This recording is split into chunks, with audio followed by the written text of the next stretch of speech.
Peuple du Burkina Faso, camarades combattants pour la liberté, pour la paix, la souveraineté et l'indépendance réelle. C'est un honneur et un plaisir pour moi de m'adresser à vous au seuil du nouvel an 2024 pour vous souhaiter aux Burkinabés de l'intérieur comme de l'extérieur, aux amis et aux partenaires du Burkina Faso, bonne et heureuse année 2024. Rendons grâce à Dieu qui nous a permis de voir ce jour, qui marque donc la fin de l'année 2023. Prions également le bon Dieu pour ceux-là qui ont donné leur vie pour l'indépendance du Burkina Faso, dans la reconquête de notre territoire, que leur âme repose en paix sur la terre libre du Burkina Faso. Nous prions également que Dieu accorde une santé à tous ceux-là qui aujourd'hui se retrouvent blessés du fait donc des leaders terroristes et qui ont mené le combat noble pour notre liberté.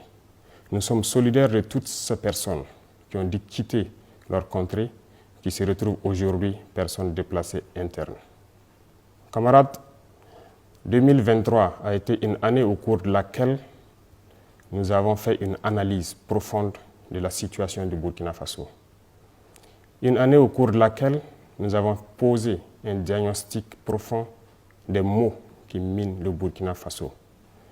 Ce qui a amené de prendre des décisions importantes. Ces décisions ont été de briser les premières chaînes de l'esclavage, de l'impérialisme, du néocolonialisme. Parce que, dit-on, vous ne pouvez espérer retrouver votre objet perdu en faisant appel à l'aide à celui qui vous l'a dérobé.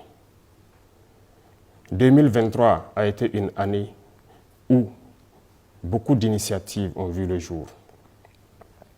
Le 11 décembre dernier, comme nous le résumions, à propos de tout ce que nous avons pris comme initiative dans le domaine de la défense, dans le domaine sanitaire, surtout aussi dans le domaine de l'autosuffisance alimentaire.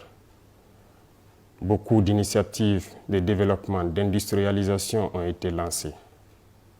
C'est le lieu pour moi donc de saluer le peuple burkinabé pour sa résilience, pour avoir compris le sens du combat que nous menons, pour la reconquête du territoire et pour l'indépendance réelle du Burkina Faso. 2024 sera une année au cours de laquelle nous allons continuer ce combat. Nous allons continuer à briser les chaînes de l'esclavage, à briser les chaînes donc du néocolonialisme qui nous empêchent de connaître le bonheur. Au cours de cette année 2024, nous allons poursuivre les efforts de reconquête du territoire et amplifier la lutte. C'est pour cela que du côté de la défense, nous verrons la création donc de la première brigade de combat que nous avons dénommée, donc la brigade spéciale et d'intervention rapide qui regroupera les différents bataillons d'intervention rapide, un groupement de forces spéciales et un groupement spécifique. Cela, c'est toujours dans le sens de la réorganisation de notre armée, de sa réarticulation, de la relocalisation des différentes forces en mesure de faire face. Un plan d'équipement stratégique et un plan de réorganisation des différentes forces a vu le jour en 2023. Cela va se concrétiser en 2024 par l'arrivée donc de nouveaux moyens lourds de protection et d'augmentation donc de la puissance de feu des unités combattantes. En plus donc de ce volet, il faut savoir que 2024 sera aussi une année de défis parce que nous nous sommes fixés des objectifs sur le domaine donc de la reconquête et aussi donc le retour des différents PDI dans leur localité et leur sécurisation. Au cours de l'année 2023, comme je vous le disais, beaucoup d'initiatives ont été entamées. Et en 2024, nous devrons pouvoir approfondir et mettre réellement en œuvre tout ce que nous avons entamé.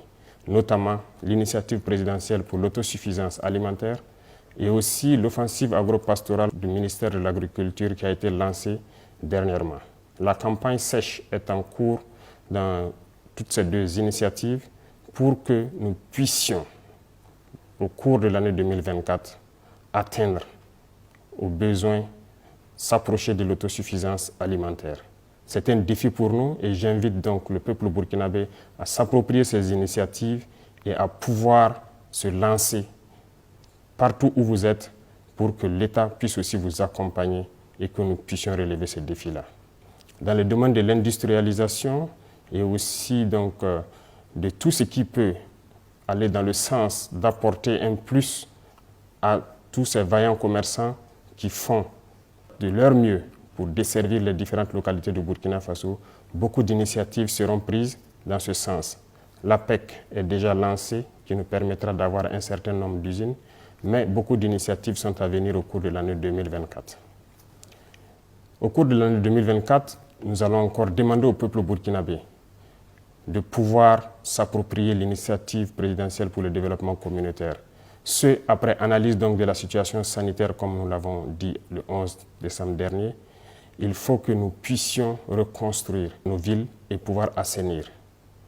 Il s'agira donc pour les populations de s'approprier cette initiative et de pouvoir se lancer dans l'assainissement, l'urbanisation et faire en sorte que nos cadres de vie soient encore plus agréables pour que certaines épidémies que nous avons connues ne puissent pas ressurgir au cours de cette année-là.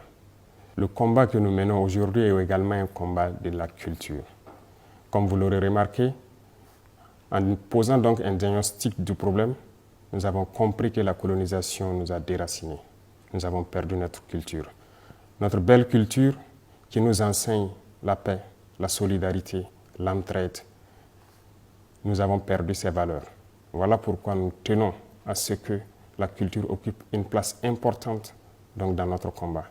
C'est ce qui a amené donc à aujourd'hui officialiser nos langues nationales et aussi à créer le Conseil de communauté à travers donc, ce projet de loi qui vient d'être adopté donc, à l'Assemblée. Ceci doit nous amener à revenir à nos racines, à nos traditions, à nos cultures, pour pouvoir faire ressurgir ces valeurs de solidarité qui nous manquent beaucoup, ces valeurs de paix, de tolérance et d'entraide. Sur le volet de la corruption, il faut dire que l'année 2023 a été une année où ce phénomène a perduré. Pour 2024, nous comptons donc lancer la machine de la lutte contre la corruption. C'est le lieu donc pour moi d'inviter toutes ces institutions et structures qui œuvrent donc dans la lutte contre la corruption à redoubler d'efforts pour qu'à jamais nous puissions bannir ce phénomène de notre société. Camarades, nous restons convaincus de notre trajectoire, de la lignée que nous avons adoptée. Il n'y a pas meilleur que cet itinéraire que nous avons emprunté pour notre liberté, pour notre souveraineté et pour que le Burkina puisse prospérer. Nous sommes convaincus et avec le peuple burkinabé, nous sommes rassurés plus que jamais que le combat que nous menons est noble pour le Burkina Faso, pour l'AES et pour l'Afrique tout entière. Nous allons vous souhaiter une très bonne année 2024, une année pleine de santé, une année de combativité, une année au cours de laquelle donc tous les Burkinabés vont pouvoir cultiver l'amour entre eux, une année au cours de laquelle nous souhaitons que les Burkinabés puissent faire fi des différends qu'ils ont connus et pouvoir donc regarder ensemble vers l'avenir. Une année de bonheur, une année au cours de laquelle les espoirs des uns et des autres donc, vont se voir accomplis.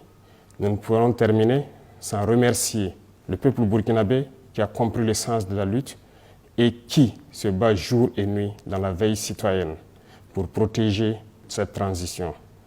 Parce que, dit-on, l'ennemi n'a pas encore rangé sa hache de guerre, que ce soit de l'intérieur ou de l'extérieur, l'impérialisme est toujours en activité. Merci au peuple burkinabé pour ce combat que nous menons et merci à tous ceux qui, de près ou de loin, nous soutiennent, qu'ils soient de l'intérieur, de l'extérieur, partout dans le monde, qui soutiennent le Burkina Faso dans cette lutte. Vive le Burkina Faso, que Dieu protège le Burkina Faso. La patrie ou la mort, nous vaincrons.